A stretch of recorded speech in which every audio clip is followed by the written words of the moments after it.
இன்றைக்கி சிறகடிக்க ஆசை December 26வது episode. அதில் நம்ம என்ன பார்க்க போகிறோம் அப்படின்னு பார்த்தோன்னா, முத்து எப்படி மனோஜும் ரோகிணியும் சேர்ந்து செய்த தப்பை நிரூபித்து அதை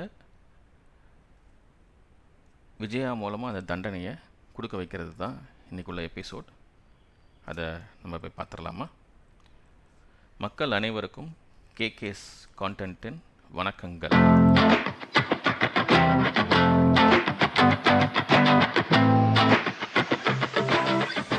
சரி, இந்த சீன் இப்போது முத்துவோட வீட்டிலேருந்து ஆரம்பிக்குது. அதாவது விஜயாவோட வீட்டிலேருந்து முத்து உள்ளே வராரு.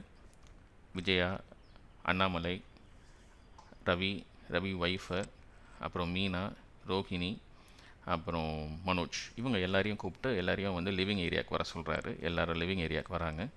வந்தவுடனே ஒரு பதட்டமாக அண்ணாமலை கேட்குற, என்னடா ஏன்டா இப்படி வர சொல்கிற அப்படின்ட்டு. அதுக்கு முத்து சொல்கிறாரு, இல்லைப்பா, ஒரு விஷயம் இருக்குது, நான் தெளிவாக சொல்கிறேன். இந்த விஷயத்தை அடக்குனது எல்லாமே மனோஜும் ரோகிணி சார்ந்தது தான், இவங்க 2 பேரை சார்ந்தது தான் அப்படின்னோடனே விஜயாவுக்கு கோவம் வந்துடுது. என்னடா பைத்தியக்காரதனமாக சொல்லிக்கிட்டு இருக்க, இந்த மாதிரி என்னத்தையா ஓலறிட்டு எப்பயும் போல சொல்கிற, ஆனால் ஒரு விஷயமும் இருக்க போகிறதில்ல மறுபடியும். இல்லவே இல்லை, இதை தீர்ப்பை நீங்கள் தான் கொடுக்க போகிறீங்க. 2 பேரும் உட்காந்து அம்மா தான் இதுக்கு ஜட்ஜு அப்படின்னு சொல்லி தெளிவாக சொல்லி உட்கார வச்சிடுறாரு சோஃபாவில். நம்ம கிச்சனில் அங்கே இருக்கிற அந்த டைனிங் டேபிளில் ஒவ்வொன்றா கலட்டி அதுதான் நீதி கோர்ட்டினுடைய கூண்டுன்னு சொல்லி தூக்கிட்டு ஹாலில் வச்சிடுறாரு. கூட ரவி சேர்ந்து ஹெல்ப் பண்ணுறாரு.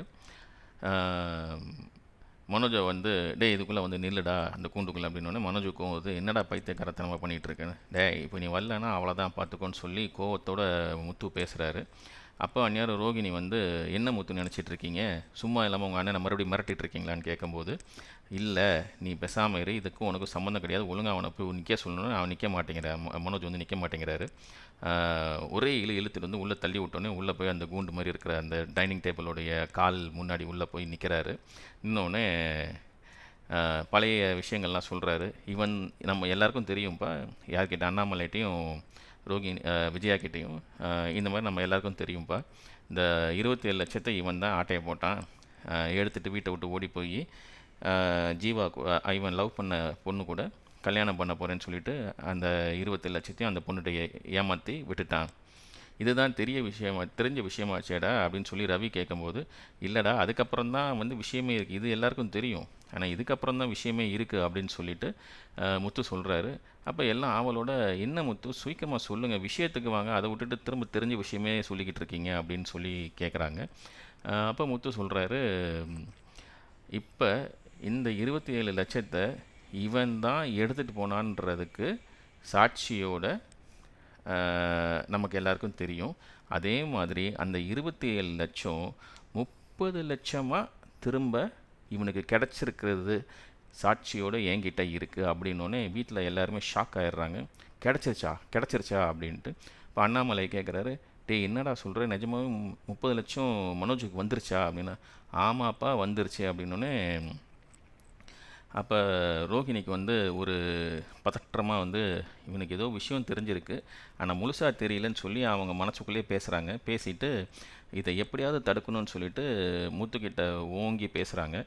என்ன முத்து, மறுபடியும் உங்கள் வேலையை ஆரம்பிச்சிட்டிங்களா, உங்களுக்கு இதே வேலையாக போச்சு, எப்போ பார்த்தாலும் எங்கள் மேலே எதையாவது ஒன்று அக்யூஸ் பண்ணிக்கிட்டே இருக்கீங்க அப்படின்னோடனே முத்துக்குக்கும் ரோஹிணியை முறைச்சி, நீ பேசாமல் இரு, உன் மேலேயே நிறையா குற்றச்சாட்டு இருக்குது, மொதல் குற்றச்சாட்டு என்னுடைய அண்ணன் மனோஜ், 2வது நீ அப்படின்னு சைலண்ட் ஆகிடுறாங்க. என்ன காரணம்னா, ஏதோ இருக்குது சம்திங் அவன் சொல்ல வரதில்லை அப்படின்னு சைலண்ட் ஆகிடுறாங்க. உடனே விஜயா இதை பார்த்து அவளை மிரட்டுறதை பார்த்தோன்னே விஜயாவுக்கும் டேய் காலையில் என்னடா தண்ணி போட்டு வந்துட்டியா அப்படின்னு கேட்குறாங்க. இன்னொன்று, ஏமா தண்ணி போட்டுட்டு வந்தால் நான் நடக்கிற விதமே வேறு, இவனை அந்நியாரமே அடித்து நொறுக்கியிருப்பேன், பேசாமல் இருக்கேன்னா தெரிஞ்சுக்கோங்க, நான் அந்த மாதிரியான எண்ணத்தில் இப்போ நான் வரலை அப்படின்னு சொல்லி விஜயாட்ட சொன்னோன்னே, சரி அதெல்லாம் சரி தான், எல்லாம் ஓகே, நீ என்ன சொல்லணுமோ சொல்லிக்கிட்டு இருக்க, ஆனால் எங்களுக்கு நம்புகிற மாதிரி எதுவுமே இல்லையே, நீங்கள் சொல்லுங்கள், இப்போ நான் சாட்சியை கூப்பிட்டு வருவான்னு. டேய் நீ என்னடா பேசிகிட்டு இருக்க, இதுக்கெல்லாமாடா சாட்சி கேட்பாங்க, நீ ஏதோ வளர்ற, நான் இதை கேட்டுக்கிட்டு உட்காந்துருக்கணுமா, எல்லோரும் போங்க அப்படின்னோடனே கோவப்பட்டு மறுபடியும் முத்து இல்லை என்கிட்ட சாட்சி இருக்குது, அப்போ சாட்சி இருக்குன்னா கூப்பிடு அப்படின்னோடனே ஜீவா ஜீவா ஜீவான்ட்டு 2 தடவை முத்து கூப்பிட்றாரு. அப்போ ஜீவா அந்த படிக்கட்டில் நிற்கிறாங்க. அவங்க மெதுவாக உள்ளே வந்தோடனே எல்லார் முகமும் அந்த சைடு திரும்புது. திரும்பிட்டு ஷாக் ஆகி பார்த்தோன்னே மனோஜுக்கும் ரோகிணிக்கும் அப்படியே வேர்க்குது. என்னடா இவன் இவ்வளோ கூப்பிட்டு வந்துட்டானே அப்படின்னு சொல்லிட்டு இதுலேருந்து எப்படி தப்பிக்கிறது, அவள் எல்லா விஷயத்தையும் சொல்லிடுவாளேன்னு சொல்லிட்டு ரோகிணிக்கு அப்படியே புழுங்கி ஊற்றுது. மனோஜுக்கு அப்படியே கை கால்லாம் நடுங்குது. அந்த டைனிங் டேபிள் கட்டையை பிடிச்சிக்கிட்டு அப்படியே ஸ்ட்ராங்காக நிற்கிறான். அப்போ உள்ளே வந்து என்ட்ரு ஆனோன்னு இது யார் அப்படின்னு சொல்லி எல்லோரும் கேட்குறாங்க. இதுதான் இவன் யார், மனோஜ் லவ் பண்ண பொண்ணு அப்படின்னு சொல்லி முத்து சொல்கிறான். அப்போ அண்ணாமலை இதுதானா அது, நான் பார்த்ததே இல்லைடா அப்படின்னு சொல்லி சொல்கிறாரு. அப்போ விஜயா வந்து அப்படியே ஷாக்காகி நிற்கிறாங்க. ரவியோட ஒய்ஃபு அவங்க எல்லாருமே வந்து அப்படியே பார்த்துட்டு இதுதானா இவ தானா அது அப்படின்னோடனே ஆமாங்க இது நான் தான் சொல்லி ஜீவா கன்ஃபார்ம் பண்ணுறேன். சரிம்மா நீ என்னத்துக்கு 27 லட்ச ரூபாவை எடுத்துகிட்டு நீ ஓடி போன, நீ ஒரு பொண்ணு தானே, நான் இது வந்து கஷ்டப்பட்டு உழைச்சி சம்பாரித்து வேர்வையை சிந்தி சம்பாரிச்ச ரூபான்னு சொல்லி அண்ணாமலை வந்து ரொம்ப தாழ்மையோடு கேட்குறாரு. அப்போ ஜீவா சொல்கிறாங்க நான் எடுத்துகிட்டு போனது உண்மை தாங்க, அதுக்கு நான் எல்லாருக்கிட்டேயும் மன்னிப்பு கேட்டுக்கிறேன், அதை நான் செஞ்சுருக்கக்கூடாது, அது பெரிய தப்பு அப்படின்னோடனே விஜயாவுக்கு கோவம் வருது.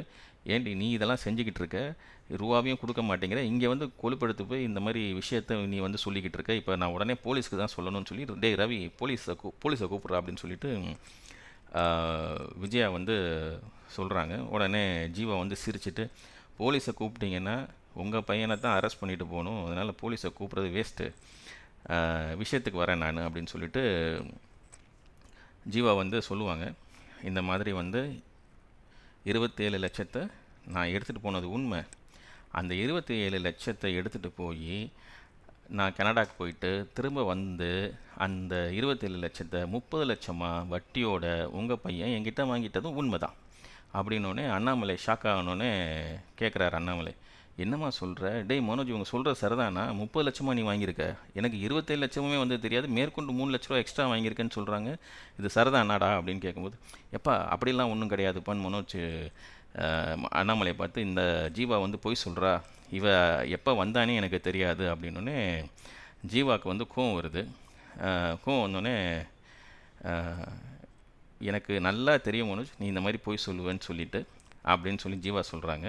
சொல்லும்போது அப்போ நீ என்ன முத்துக்காக பேச வந்திருக்கியா அப்படின்னோடனே அப்படி கிடையாது அப்படின்னு சொல்லிட்டு அண்ணாமலை வந்து வேறு என்னம்மா இருக்குது இதுக்கு ஆதாரம் அப்படின்னோடனே இருக்குது அங்கிள் இருக்குது இந்தாங்கன்னு சொல்லிவிட்டு அவங்க பர்ஸில் இருந்து போலீஸோடைய அந்த காப்பி, அவங்க அந்த கொடுத்த விட்னஸ் இருக்கு இல்லையா, அந்த இது வந்து பேப்பரில் டாக்குமெண்ட்டாக இருக்கிறது வந்து முத்து அதுக்கு விட்னஸ் கையெழுத்து போட்டதும், அந்த பேப்பரில் இவங்க 2 பேரும் யார் ரோகிணியும் மனோஜும் அந்த ரூபா வாங்கினதாக கையெழுத்து போட்ட அந்த டாக்குமெண்ட்டு அதை எடுத்து அண்ணாமலைகிட்ட காமிக்கிறாங்க.